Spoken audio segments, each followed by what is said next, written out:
My name is Chris Little. I am the host of the Lifestyle Chase podcast. This is season 5.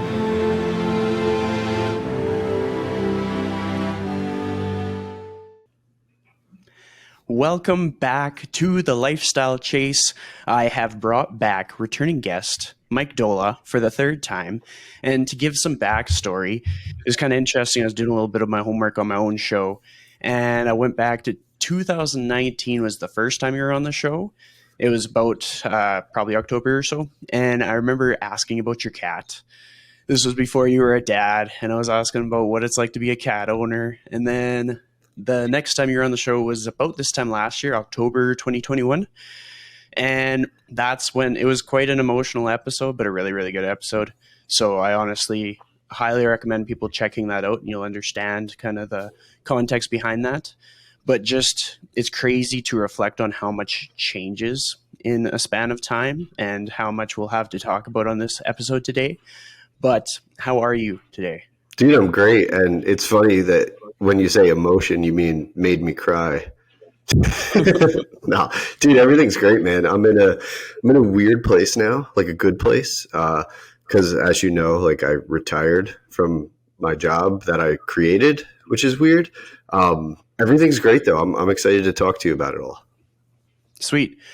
The things that have been top of mind as I've been preparing for this, because this has been kind of like in the works for a while, kind of the buildup has been exciting, and I've had a lot of time to kind of reflect, but I can only imagine the emotion that you might have had like that first week when you're like, oh, like I actually don't have anything that I'm tied down to. Like what was that experience like for you? Yeah, it's weird because I feel like it was more emotional when I sent I would like to like resign and work on a transition email, because at that point, like things were like weighing on me to like get out and just be like family man and step away from everything. So like last week, I think, which is probably the first full week when I was like officially retired, wasn't that weird because it's been in the works for like 2 months prior to that. It's strange to wake up and not have to do certain things or not think about certain things. And that to me was like my biggest incentive was, I could do stuff around dad life, but it was more or less around the mental part of the mental side of it, right? It's like when you have to do things or you have to think about certain things, you're not where you really want to be, regardless of where you are doing it. So like, I'm very lucky I could always work from home. And, after selling, and everyone was really cool at the company to allow me to kind of do my thing and find where like my passions were and my strengths. But it was just, even with that and a steady paycheck, it wasn't where I wanted to be. You know what I mean? Mm-hmm. Well, I think something that has always stood out to me about your career journey within your time in the fitness space has been like your passion to find like a job that you like, that you're passionate about, something that's fulfilling, and something that kind of stood out as I was listening to that first appearance that you had on the show was talking about how it wasn't necessarily a pursuit of money. It was kind of a pursuit of just doing stuff that you cared about. And I think that's something that myself and many, many other people can relate to, especially in this industry. And oftentimes I find myself like thinking about all the other things that I like to do and all the other things that I'm passionate about. And I can only imagine that that's probably kind of process that you're going through now. I know that there's lots of other projects that you're working on and maybe stuff that's on your radar, but like what's next for you? What are the things that what are you thinking about doing in the weeks and years to come? It's so weird, but like kind of nothing. And it's, I was talking to our friend Nick Sorrell about it the other day, and I'm like, man, I think like hustle culture and like all this productivity porn, like you got to always do something, has just infected my head, where it makes me feel a little bit of shame if I don't have anything planned. And especially because I'm relatively young in the like retired world, I'm 40, so I should have a lot of years ahead of me. And for the foreseeable future, like I have little things I'm going to invest in that's going to take a little bit of time, but nothing like Stronger You. I don't feel like doing anything. And I feel like weird about it. I feel really lazy. And part of my head is like, dude, what are you doing? You schlump, like be productive. But I feel like I worked enough in the last like 7 years to last a lifetime. So if I take it easy for a while, there's nothing wrong with that. And I feel like that's something I would love to like put out into the world is when you're able to slow down, don't feel bad about it. I don't think a lot of people are there yet. So if your career is not where you want it to be, I'm not telling you to to slow it down yet. I'm telling those people to slow it down who have, for lack of a better term, made it. And I don't think we should feel bad about that. And that's as much as I'm telling you and the audience that I'm telling myself, because even today I'm like, man, I'm just doing like a Q&A on Instagram and nothing else. And I can do that all day. Or I can just sit around and play with my kid. And, I told you my dishwasher broke. I'm sitting here cleaning dishes out of the dishwasher for 2 hours for the repair guy to come. So it's like these things that like everything about our lives has to be productive or corporate or money making. And I'm over here just living life like it's a Saturday and feeling really guilty about it instead of proud. And I have to like check myself and say, dude, you did all right, man. Like it's cool to just relax. And probably it's influenced by a lot of the things I follow still on social media, where like I'll scroll and it's like, work hard, do this, do that. You can make it if you do this and that. And I'm just like, it's just in my face. So I probably have to unfollow some of this shit. So I'll figure that out when we hang up. But for now, it's been pretty cool. But I got to figure out like what I'm doing next, which may be nothing, Yep. Everything about that sounds pretty clear to me. And especially like during the pandemic, I've been able to connect with a lot of people. And it's crazy that I bring that up because I'm like, new season of life now. Like we've all grown and we've evolved. But it's just like I got to make so many cool friendships, which happened through Instagram essentially. And so now I have like different mentors and different spaces and different people to like learn from and grow from. And so there's one particular individual who's just creeping up to 40 and he's been retired for the last couple of years. And so I could ask him similar questions and he's like, well, I don't have to work. I don't have to trade my time for money anymore. Right. Like I simply just have to find things that I enjoy and things that give me a sense of purpose. And so when I observe him, he's traveling and he's enjoying coffee and he's supporting local businesses and he's starting a cooking show. And it's just like, that's all it has to be. And then I can kind of contrast that with somebody like myself, who's like still in the midst of it, still in the trenches, trying to make things happen. And like where I find my point of pride or just like my worth is in that everything that I do, like I really like what I do. Like it's a plethora of things. I do consulting for podcasts. I coach people internationally. I get paid to make food content sometimes. Like there's nothing to dislike. And I look at that, I'm like, sometimes even if you are working, it can be rewarding work and it doesn't come without a lot of like the tough sacrifice and grinding it out. But like a person doesn't have to like clock in, clock out till they die. Like they truly can chase a sense of purpose. They do have to like really put in some work to get there, but it's possible, and it's possible on different parts of the journey. But one thing that stands out is you've been able to do a little bit of traveling, a little bit of touristy things. What's been like a highlight for you within that part of your life? Yeah, I mean, recently I haven't really done anything crazy with travel. Like before the kid, my wife and I would pretty much go wherever, and it was awesome. And I mean, the pandemic kind of put a halt to that stuff. But it's been like small stuff, like before retiring, like work stuff, going to Austin, going to the F1 race, and just being like, this is kind of crazy. I never experienced that. That was a cool environment, even though I had to sit on the grass the whole time because the regular tickets were sold out and a little unreasonable. We traveled a few times with our daughter. We went to Bermuda, which is awesome. We went to Charleston and saw our buddy Jeb and his wife Sarah. So that was fun. And we don't really have anything else planned, and that's kind of okay. And we were talking about it the other day, how like it really is like kids will really slow down your travel. Um, Not just because it's more expensive, but you start to really question if all the headaches of travel are worth it. And when you have to travel with strollers and car seats and this and that, and there's cool companies out there. One of them's called Baby Quip, where you basically, it's like Airbnb for baby stuff. So you basically find like an individual in a certain area that you can rent stuff from, and they drop it off at your Airbnb or hotel, which has made things a little easier. But other than that stuff, we haven't really done too much. And it's like, it's weird because like a big part of my identity was like, I like to travel. I like to see a lot of stuff. I like to meet lots of different people and try different foods in different areas. And now I can't do that. But I feel like I've been primed for that for the last few years due to the pandemic. So it hasn't been that big of a deal.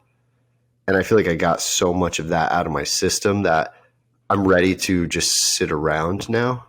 You know, Hmm. it's a little Yep. weird, but it's cool. Well, I think sometimes it's just a matter of perspective. Like I reflect on like some of my childhood trips. And so I'm in Alberta, and one of our trips that we made was myself and my parents went to Saskatchewan, Hmm. which is one of the more underwhelming provinces in Canada. But despite that, we actually made quite the adventure out of it. And it's the kind of distance where you could go there and back within a day. And we made a week out of it. Hmm. And we were able to capitalize on like there's underground tunnels in like the town of Moose Jaw, like the little things that you would never even think about. And like there's a set of a TV show that we got to check out. And so it's just like a person's perspective in life can make a huge difference, because my parents weren't necessarily ready to take us super far, but they were still prepared to create experiences and education and set me up to kind of like understand more of the world around me and stuff like that. So it's just like I think that our perspective going into our day is a huge game changer, and is probably the reason that some people have the outcomes that they have within their career and their lifestyle and stuff like that. Uh, Before we hit record, I was actually thinking about how every day lately I've just been kind of reflecting on things that I'm grateful for. Like, and it sounds super lame, but I think it's probably something that saved my career But it's but because, it's it's one of those things I need to do. You know what I oh mean? yeah, Like you saying that is like a reminder, like, dude, do that also. Because who cares if it's corny or lame or whatever? It's like this is the shit that matters. It's like looking back and I was talking to a friend the other day about how actually it was Thanksgiving. It was my cousin. We were a little buzzed, on Thanksgiving wine and beer. But we're like, dude, like we've had some of the best times together and we don't even remember them. We just know they happened. And I said, that's like something I'm so passionate about is how short life is and how can we help people remember more of it. It's not Facebook and just pictures. It's like you gotta write shit down. You gotta figure out a way to like harvest those memories years down the line. And it's not, like I said, it's not Facebook. Like you can scroll and you could look at what you said, but that's not it. It's like what could that be? I don't know. Is this a new idea? You know what I mean? Who the hmm hell knows? But that's something I would love to do, is like help people create more memories and harvest those like memory dividends over the years so they can basically have another life and not just look back and say, yeah, Thanksgiving 2022. I think that's what we said to each other. I think that's what we laughed about. Why not like have a mechanism that can somehow harvest this stuff, you know?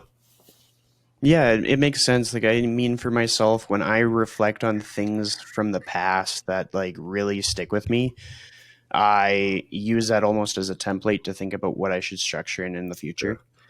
So with my siblings are 9 and 13 years older than me, and so like I got to kind of have sort of almost like play dates with them, Mm. and they'd take me to movies and we go do fun stuff, and like that stuff is like clear as day in my memory.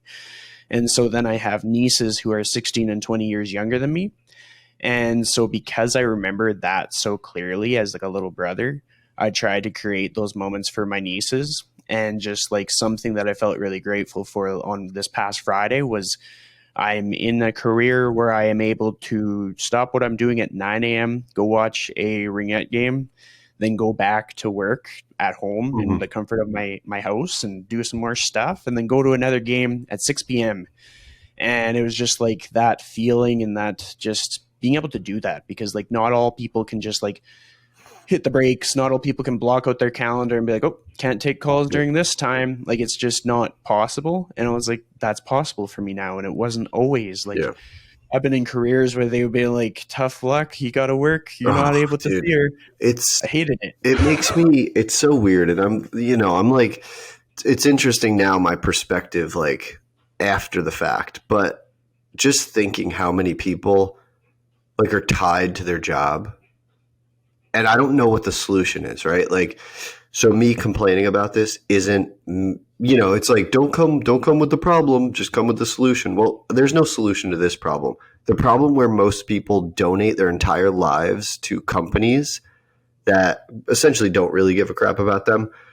Yeah, they're productive. Yeah, they don't all suck, but it's really like heartbreaking that people don't own their own lives. And that's to me it's an interesting thought, because I don't know if a lot of people think of it like that. And if they do, they probably don't want to, because it's super depressing.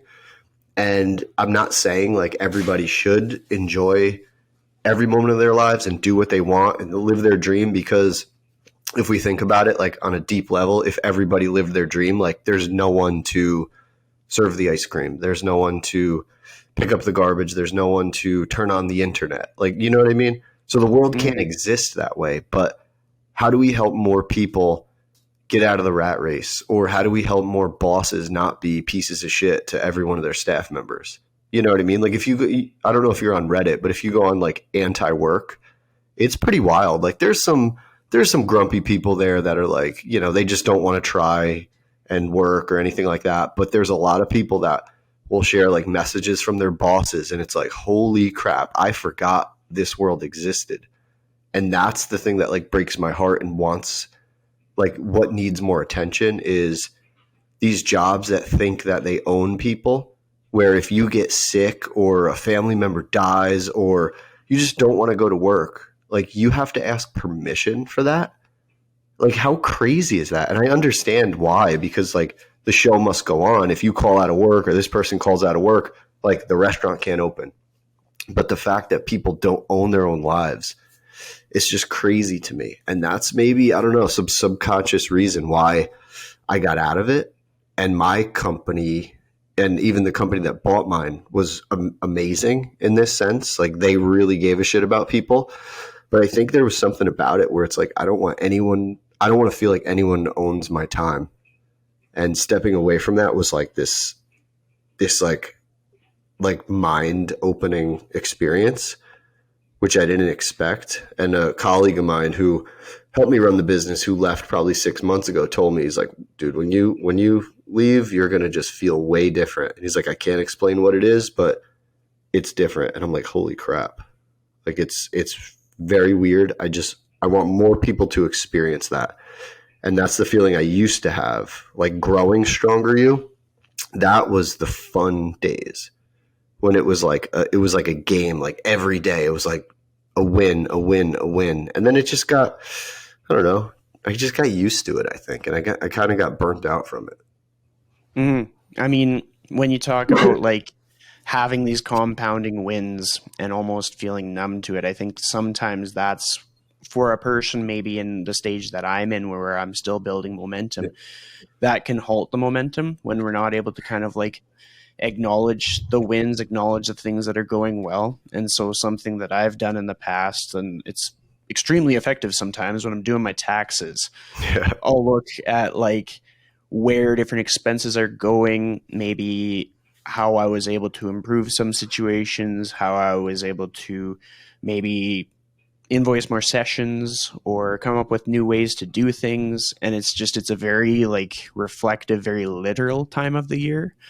And I think if people are able to kind of lean into that, they can start to see like they can harness that momentum and apply it to the following year and start to make plans and start to kind of envision what their future looks like. Like for myself, I have like a visual in my head about like Hmm. what life is going to look like for me, like in like 3 4 years kind of thing, just because it helps when days get really tough Yeah. and when I don't want to do all the work or when I don't want to put in the effort. It helps me quite a bit. But is there any kind of like a process that you go through for maybe even just like your week, just to be like, okay, how do we want to cap this off? How do we want to finish this? No, it's funny. As you were saying that, I was like, should I jump in and tell them I have no plans like that? Like, I never really had like this 3, 5, 10 year vision.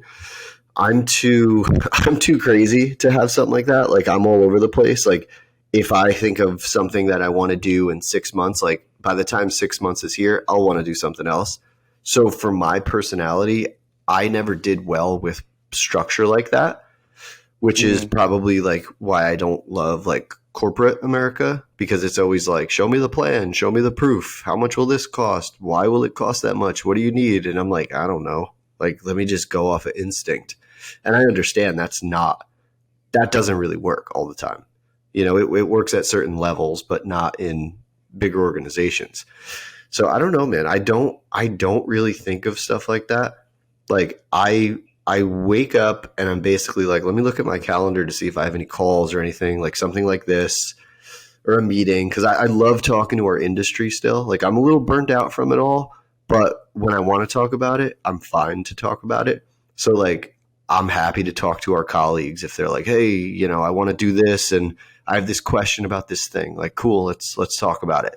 That's some of the more enjoyable parts of my day too, when I can share what I know. But I'll schedule stuff like that. Krista and I are very lucky that it's really weird. Like, if someone were to watch our lives, they'd be like, damn, that's boring, but it's so fulfilling. Like, we get to wake our daughter up together. We feed her together. We bathe her together. We put her to bed together. We play with her together almost every single day. So like, that's where my head's at right now. Like, that's all I feel like doing. Like I said earlier, there is a part of me that's like, oh, I'm not productive, or I'm not moving the needle. And it's like, what the fuck is the needle? You know what I mean? Like, why do we care so much if we don't need that? And that's again where I'm very lucky that I don't have to chase that ball around anymore. But part of me, it's probably just human nature to progress. Mm-hmm. Well, I mean, even your answer is almost like expected. I out of Yeah. everybody I've interviewed, nobody I've talked to has kind of like told me that they have this plan. Like oftentimes like, oh, nobody has that plan. I'm like, Yeah. well, I kind of have a plan. And like to be quite transparent, it's generally that I just want to have like a decked out gym that I Yeah. can invite people to, something maybe like rustic in a barn with like heating for the winter, air conditioning for the summer, and I like to go on long walks. So I want to have some access to that. And so whether that be in a garage or in a rural atmosphere, doesn't matter really what country it is, but it's most likely going to be in Canada still.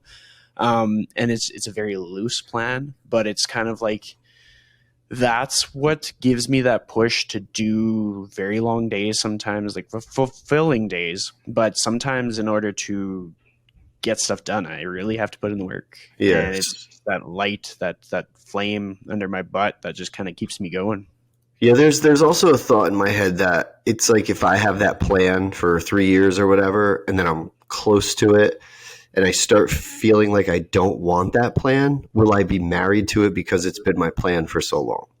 You know what I mean? So maybe Hmm. that's like almost a subconscious defense mechanism that's like, dude, you don't know what you're gonna want, so don't want that thing. Like, I came across a post today about someone in a Reddit community asking if they should sell their company, and they feel like they're still going to want to do this in 10 years. And I'm thinking to myself, how the hell does this person know they're going to want to do this in 10 years? If you asked me a year ago, 2 years ago, I literally thought I could do this type of work every single day until I died. And then just, I'll blame my daughter. I think things changed once I had my kid. I was like, wow, I can't love something like that. I can't share that love. You know what I mean? And it really was like, that was like, the company was my baby, and then it wasn't my baby. My baby was my baby. So I don't know. Like, I'm not an all in or all out type person. because that would be hypocritical when my job was telling people not to be that with food and fitness. But like, I know to do my best at work, I needed to be all in, and I couldn't be or didn't want to be. So I don't know. It's weird. Yeah. But That makes sense, and that's something that's crossed my mind too. Like I know I'm like aware that like if my dynamics change, mhm, like if I get a wife or if I have kids or even right. if I get a dog, like little things in my life are going to change. And it's like there's no question that my goals will shift and that little picture in my head will look different. Right. But even just to be good at like having an idea of it has been helpful for me.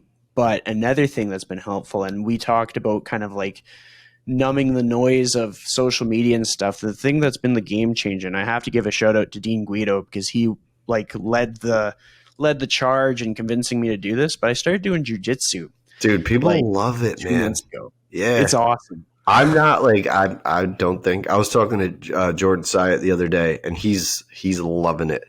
Everybody's Mm, loving it. It's like this new thing, and I'm like, and I was joking with him because I was like, man, I underappreciated the black belt situation in jujitsu, and I just remember growing up and seeing like these little karate kids that were like, I'm a black belt, and I was like, oh, cool, man, like that took you like 6 months, and that's how I unfairly judged jujitsu black belt. So like, it was an accident. No one kicked my ass if you see me. But we were talking about it, and I'm like, yeah, man, I had no idea. Like, it took like 10 years. Like, who knows how long it takes? And you got to be good. These mm. little, the karate kids that were black belts, taekwondo is not jujitsu. And I think there's probably a lot of people like me out there that see these black belts in jujitsu, and they're like, what's the big deal? Well, the big deal is these people will destroy and protect anybody they choose to, and it's something worth respecting.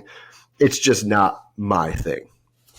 And I say Well, that as someone who's never tried it, right? So, it's hilarious because if a person goes to my podcast, like the frequency of episodes has kind of slowed down, just mhm. kind of a shift in my structure of time. And ironically, I'm going to be having Jordan Syatt back on the Oh, podcast good, in good. March, so I'll get to talk to him about jujitsu too. And but what's really funny is if I go back to, I think it's like an episode I recorded in like maybe October or something like that. And I was talking to the guest about how a bunch of my friends do jujitsu, and I was like, but it's not for me, but I like Yeah. cheering them on. I was like thinking about Dean and thinking about a bunch of other friends doing their competitions, getting their belts and stuff. And then like after a lot of reflection and some tough love, I was thrust into jujitsu just through my own self-awareness that I knew it was something that I needed to do. Very similar to how like changing careers was tricky and I needed to do it. So for me, it was just such a crazy shift because all of a sudden I get in there and I start to realize like, yeah, like you're going to be the beginner and you're going to get your butt kicked.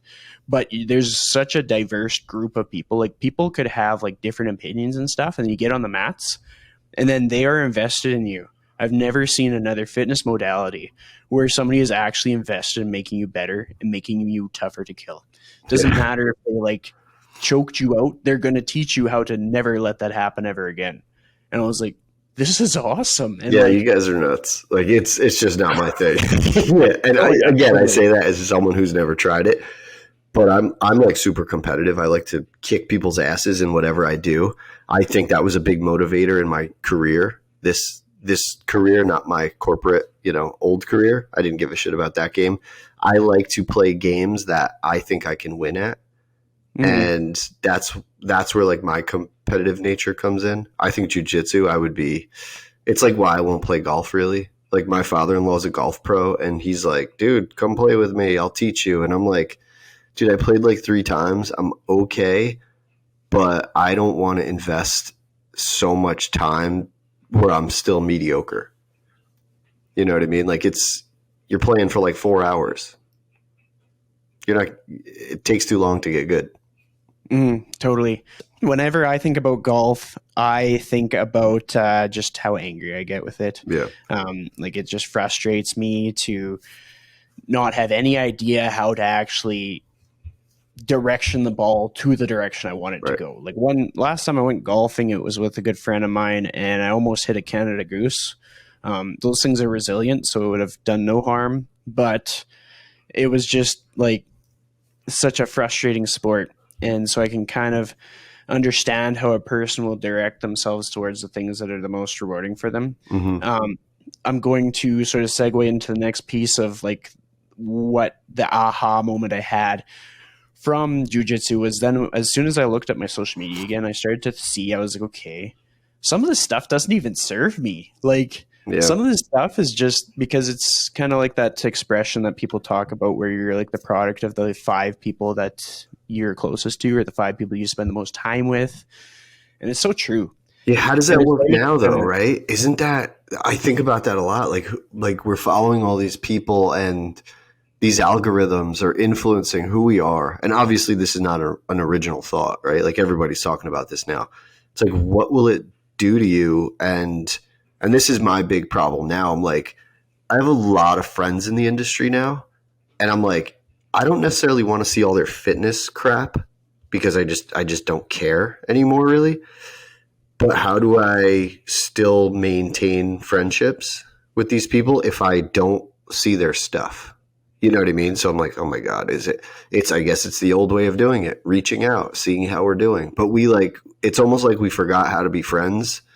It's like we have our immediate friends locally and things that we do stuff with. But if I want to catch up with other people, how do I do it? And part of that is like, there's a conference coming up in Dallas in February. I'm going to try to go to. So I'm like, oh, Dean's going, Jeb's going, Derek's going, Jordan will be there, John Goodman, like all these people I'm pretty cool with. So I'm excited. Like I don't give a shit what they're saying or what people are talking about. Like I'll take it in and be like, yeah, no, like cool, man. Like no, no big surprises here. But I just want to like hang out with people because I Yeah. love that shit because that's what life is like laughing with your friends. Some of the best stuff you can do.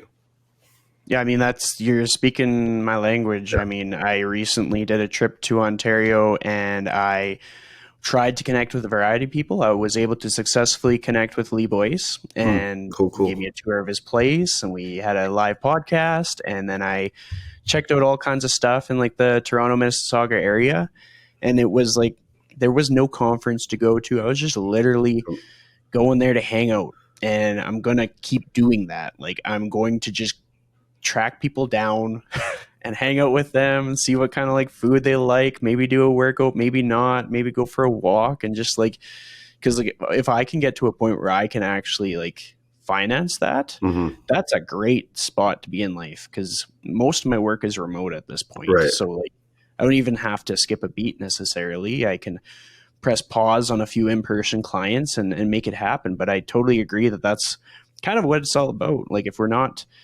encapsulating these moments, like what's the point? Like when Right. life ends, like what's the point of it all? What did we actually do? Do we have just a bunch of things on a grid, or do we actually have like memories and experiences and like past high fives from basketball games and silly funny stories from dumb things that happened, et cetera, et cetera? Like basketball games when my team kicked Derek's team's ass. I hope he hears this. He Oh, he will. will. I make it listen to every podcast I'm on. No. I'll make a reel just for him. And I forgot to shout out Andrew Coates too, who I joke is the only reason I got over 10,000 followers. Most of It's which don't give a shit about what I say anymore because I'm just posting baby stuff. Yeah. well, I mean, you'd be surprised how many people like the wholesome content. Oh, they do. Like, They just don't literally like it. You know what I mean? Dude, the algorithms are so messed up, man. It's they are. hilarious. I joke, but we all kind of care, you know. Hmm.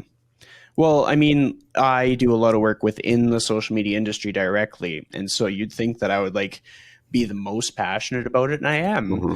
But what I tend to put my focus on, just for my own mental well-being, is I kind of put my focus on like the substance of what's going out, even if it's to like market another business. I'm like, okay, like what's going to be the legacy of this piece of content? Like, is this person's butt picture going to stand the test of time, or is this quality representation of this brand going to stand out? Like, is it going to be still irrelevant years from now, or is it going to be a good representation of the quality and stuff like that? Like, is it going to align with their values when crazy things happen in the world? And so that's kind of, I found that by refocusing my focus on things, I get much less attached, because I used to be.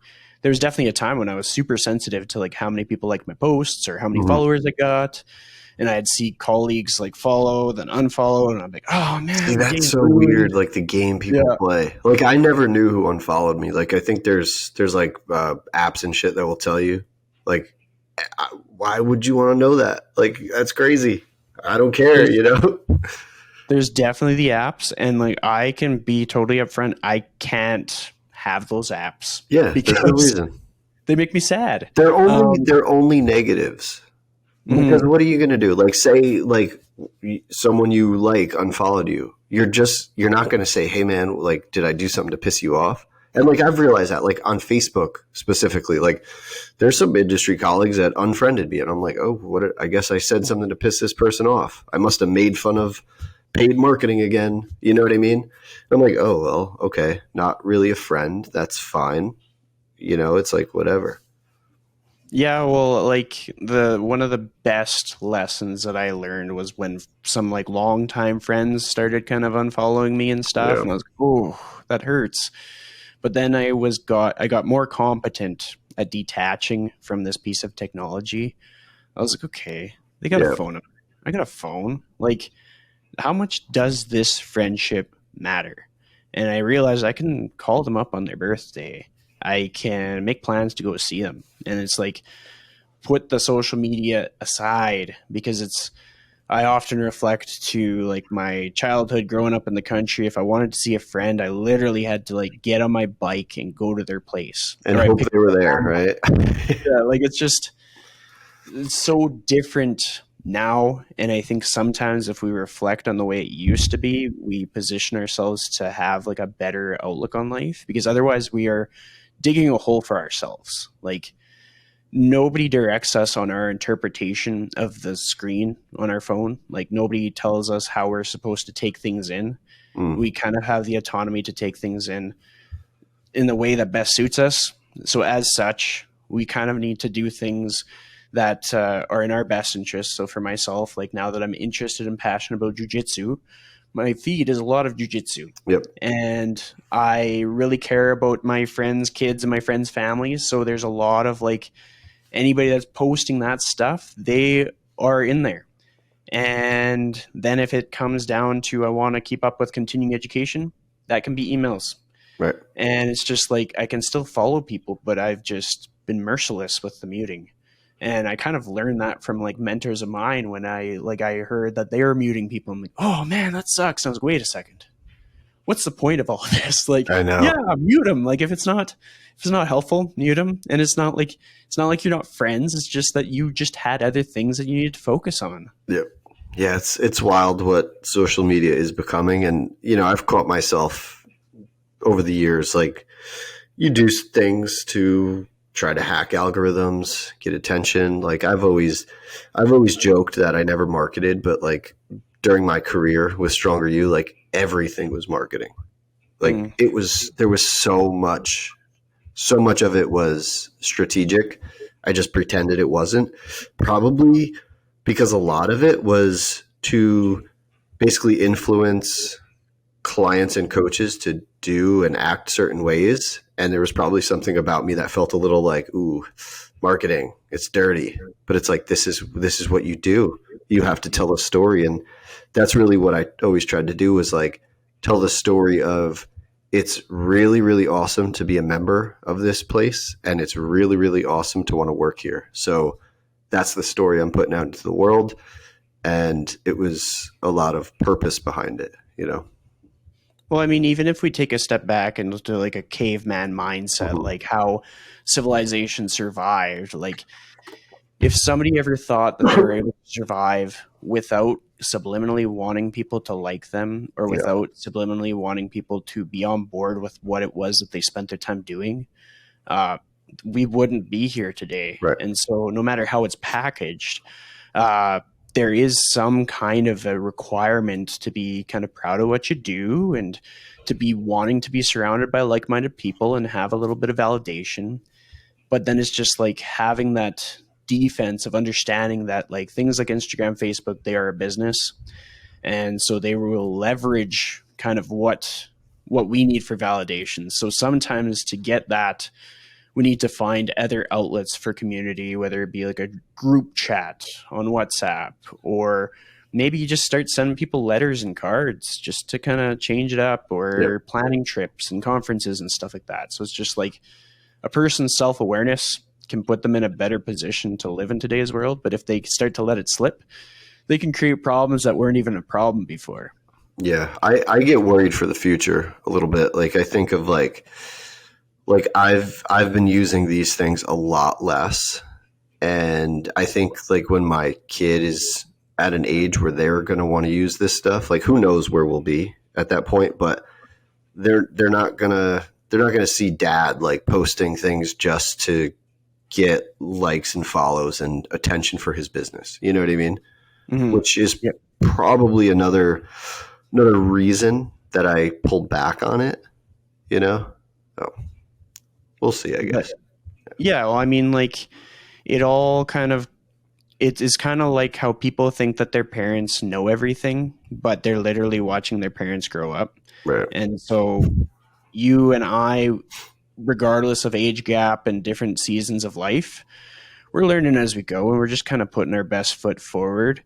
And something that I kind of think about is just like if we just have our value system in place, like we value friends and family, and then we understand how to like delegate that time. Like for myself, now that I realize like it's dawning on me how finite life is. Like we don't have forever. Dude, I think about it all the time. Fast. I have like I have next to me like 3 books on like midlife crisis shit. You know what I mean? Because it's dude, it's like turning 40. It's like, all right, if I'm lucky, I'll be 80 something. Or if I'm real lucky, maybe I'll get to the 90s. We'll see. But it's like, this is half over?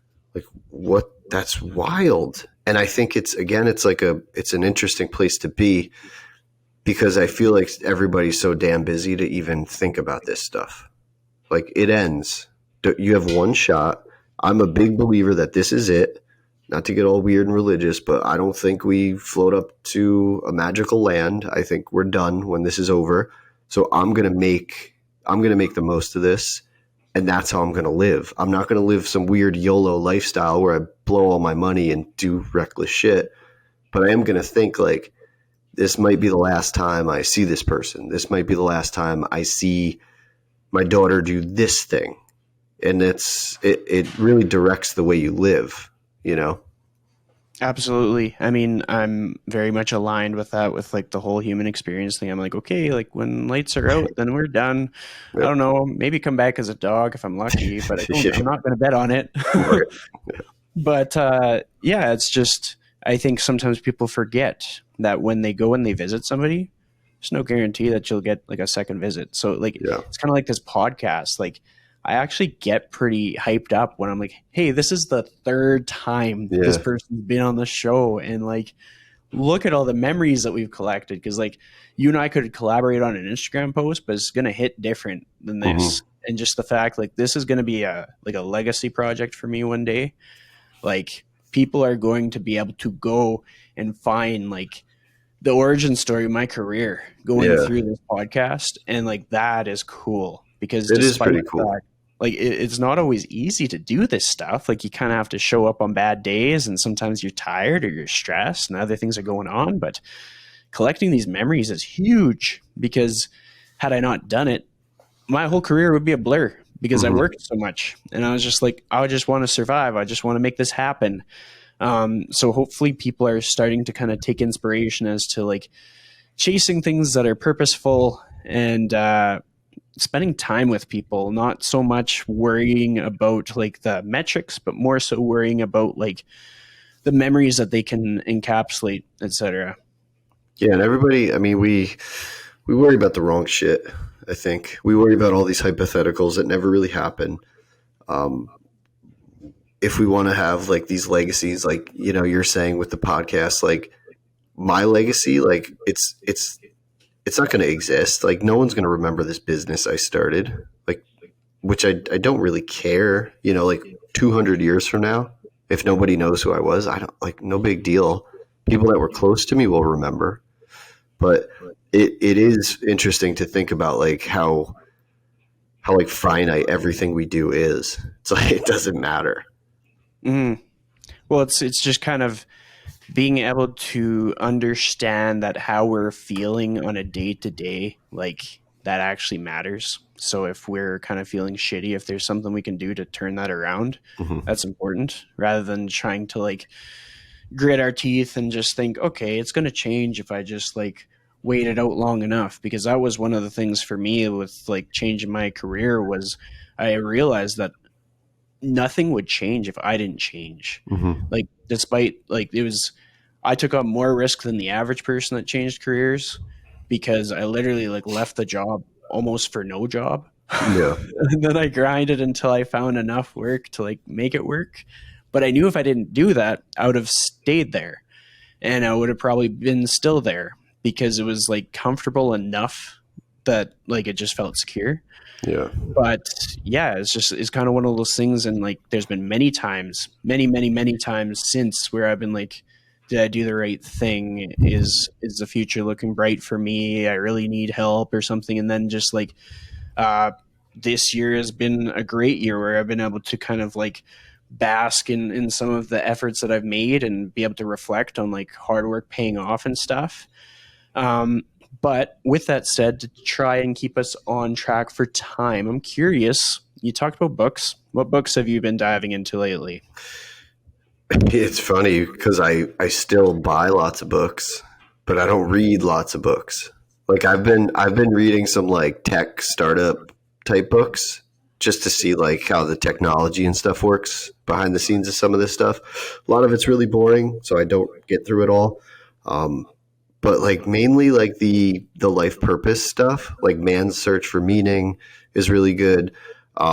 There's this one right next to me called Strangers in Paradise. It's how families adapt to wealth across generations, like trying to raise like a family with a a business exit and not be, make mistakes along the way, like raising kids, and that where dad isn't working is like a weird thing to think about, so I'm just trying to read books that are making me think more clearly. What else is over here? Designing your life, like all this, like, and it's funny, dude, it's like the self-help industry. It's like, why do we need so many damn books saying the same thing, and then I go and buy them on a different topic? And for me, it's like, forget all this crap. Like, I think a lot of books are just fluff. I think there's a lot of, it's interesting, there's a lot of people that will say like, don't get education from social media. But I think what social media does very well, or the people that do a good job on it will do well, is they distill down information like super clear.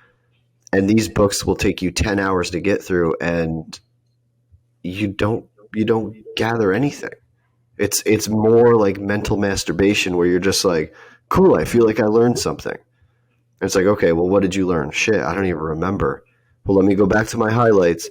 Now, what are you going to do with it? Like, nothing. So I'm kind of like weird about books now. I still buy a lot, and I still, like, I will still go through them, but I don't get things out of them like I wish I did. So I feel like I need to just like watch TED Talks and YouTube videos.